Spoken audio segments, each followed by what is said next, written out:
අයිබෝන් සුබ දවසක් YouTube වාහිනී නාලිකාවට මාත් එක්ක ඉන්නවා my son කේසර රවීන්. ඉතින් කේසරගේ විශේෂත්වය තමයි කේසර ලංකාවෙන් බොස්වානා වලට ගිහිල්ලා කාලයක් ජීවත් වුණා. අපි එයත් එක්ක කතා කරමු. ලංකාවේ බොස්වානා වලයි තියෙන වෙනස මොකක්ද කියලා. විශේෂයෙන්ම අධ්‍යාපනය වගේ කාරණා ගැන කොහොමද පොඩ්ඩෙකුට බොස්වානා වලදී ඒ අත්දැකීම තේරුම් ගන්න සහ ලංකාවේ අත්දැකීම කොහොමද කියන එක තමයි යද කතා කරගෙන යන්නේ. ඔව්. කේසර මට ඉස්සෙල්ලාම කියන්න ඔයාගේ වයස කීයද? මට අවුරුදු 12යි. අවුරුදු 12. එතකොට ඔයා මේ බොත්ස්වානා වලට යන්නේ මොන අවුරුද්දේද? වයස අවුරුදු මට කීයද? අවුරුදු කොට 10යි. අවුරුදු 10 දී තමයි මේ බොත්ස්වානා වලට යන්නේ නේ. හරි අපි ඉස්සෙල්ලාම කතා කරමු දැන් බොත්ස්වානා ගැනනේ කෙලින්ම කතා කරන්නේ. බොත්ස්වානා තියෙන්නේ කොහෙද කියලා අපිට කියන්න. පහත් අප්‍රිකාව තියෙන්නේ සවුත් අප්‍රිකාවට උඩින්. Can you explain in English? It is located in Africa. It is located higher than South Africa, meaning like, you know, the country, not the southern Africa. It is a country in the southern Africa. එතකොට ඔයාට ගිය මුල් දවස්වල මොන වගේ අත්දැකීමක්ද තිබ්බේ? ඒ පාරවල් මාර ලොකුයි. අලි හිටියා. ඒ කියන්නේ ඇත්තලි නෙවෙයි මොනවද ස්ටැචුස් තිබ්බ එයාපෝට් එකේ. ඊට පස්සේ ඒ කඩවල් තිබ්බේ නෑ ලංකාව වගේ පාරවල් හරිම රූරල් ඒ කියන්නේ ගම් වගේ. ග්‍රාමීයයි. ඔව් ඒ කියන්නේ ලංකාව කොළඹ වගේ ඇතර ඩෙවලොප් නෑ ඒක. It is not well developed. But how do you feel about the people in Botswana? ඒගොල්ලෝ හරිම ඇත්ලටික්. Athletic. හැබැයි වැඩේ කියන්නේ මම ඔෆෙන්සිව් කියලා හරිද? ඒගොල්ලෝ ටිකක් Dumb. What do you mean by dumb? සිංහලෙන්.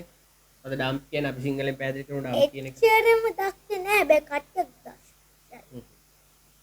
ඒ මිනිස්සු එතකොට කොහොමද ප්‍රතිචාර දක්වන්නේ? යාලා ඕගොල්ලොත් එක්ක කතා කරන්නේ කොහොමද? ඒගොල්ලෝ සුවාදශීලීද? ලංකාවේ ඒගොල්ලෝ අතර තියෙන වෙනස මොකක්ද?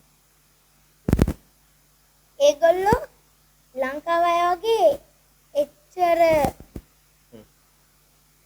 හරිම අහිංසකයි. අහිංසකයි. ඔව්. ඒගොල්ලන්ගේ ටීචර්ස් කොහොමද? ඒගොල්ලෝ ලංකාවේ ඇත්ත. මූණවල් නම් කැතයි. හැබැයි බොඩි එක නම් හොඳයි. බොඩි එක මේ මොනවද කියන්නේ? They have enough muscles. Yes. එතකොට ඒගොල්ලෝ අපිට වඩා පිරිපුන් අයනේ. ඔව්. එතකොට ඊට පස්සේ දැන් ඔයා බොත්ස්වානා ගිහිල්ලා ඉස්කෝලේ යනකොට කොහොමද ඔයාට දැනුණ අත්දැකීම කොහොමද? ඉස්කෝලේ යනකොට. ඔව්.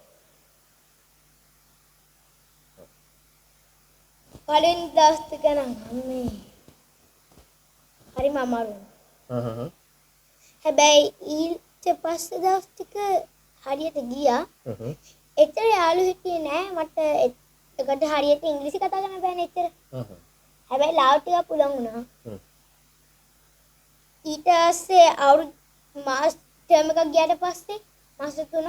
හරි අපි කතා කරමු ඉස්කෝලේ මොන වගේද? මොන වගේ ඉස්කෝලයකටද ගියේ? ඒකේ බිල්ඩින්ග්ස් මොන වගේද? එතකොට ළමයි කී දෙනෙක් විතරද? ටීචර්ස්ලා මොන වගේද? අපි එහෙම කතා කරගෙන යමු. ඒ කියන්නේ ඉස්කෝලේ මොන වගේද? ඉස්කෝලේ මං ගියේ රටේ තිබ්බ ලොකුම ඒ කියන්නේ ප්‍රයිමරි ස්කෝලයකට ගියේ. ඔව්. ඒකේ සෙකන්ඩරියයි ඒකයි එකතු වුණාම තමයි ඒ රටේ තියෙන ලොකුම ඉස්කෝලේ. ඒ රටේ තියෙන ලොකුම ඉස්කෝලේ. ඔව් එතකොට සාමාන්‍ය ළමයි කීයක් විතර ඉන්නවද ඉස්කෝලේ? ඉස්කෝලේ 1000 1000 like. එතකොට මට කියන්න දැන් එහි ඉස්කෝලේ මේ ටීචර්ස්ලා ස්ටාෆ් එක කොහොමද? ඒ කියන්නේ මේ ඉස්කෝලේ ප්‍රින්සිපල් කෙනෙක් ඉන්නවා. ඊට පස්සේ ටීචර්ස්ලා ඉන්නවා. ඒ විදිහට තියෙන්නේ. ඔව්.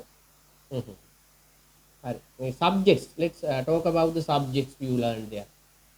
ප්‍රයිමරි වල මම හිටියේ ස්ටෑන්ඩඩ් 5 මෙහි. හැබැයි ඔයා මොනවද අගෝස්තු වලට පස්සේ ඉපදිලා තියෙනවනම් ඔයාව එක ග්‍රේඩ් එක පහලින් බා. හරිද? ඒ මොනවා මං හිටියේ 4 අවසර.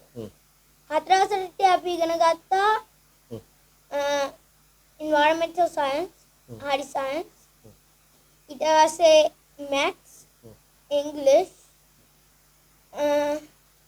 how many subjects are there altogether? No, Just count. English, maths, science, computers, English, maths,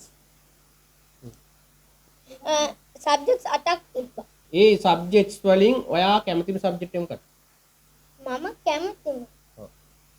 ඒ කාලේදී නම් මම කැමතිලා තිබ්බේ maths and science because මම තමයි බහන්ති highest. ඔව්.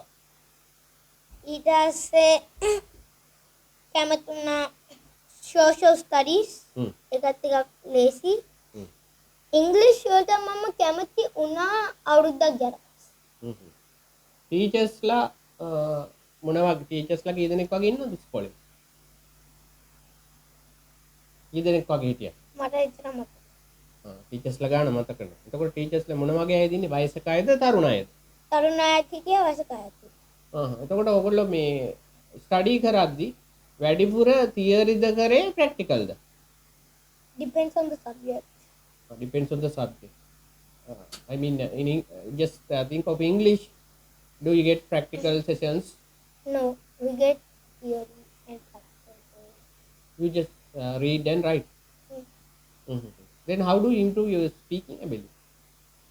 We talk in the class in English. They are anyway they speak in English. Their native language is also like English, no? Yes. Almost all the people speak in English, I think. No? Yes. Everybody knows. Everybody knows English.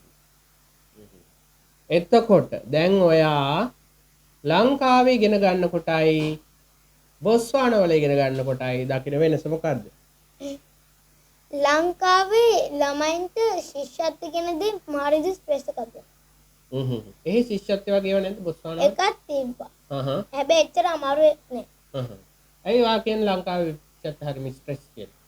ළමයි මම ශිෂ්‍යත්ව ලියන්න හිටියානේ. ඔව්. මම පන්ති ගියා. හරි. හරිද?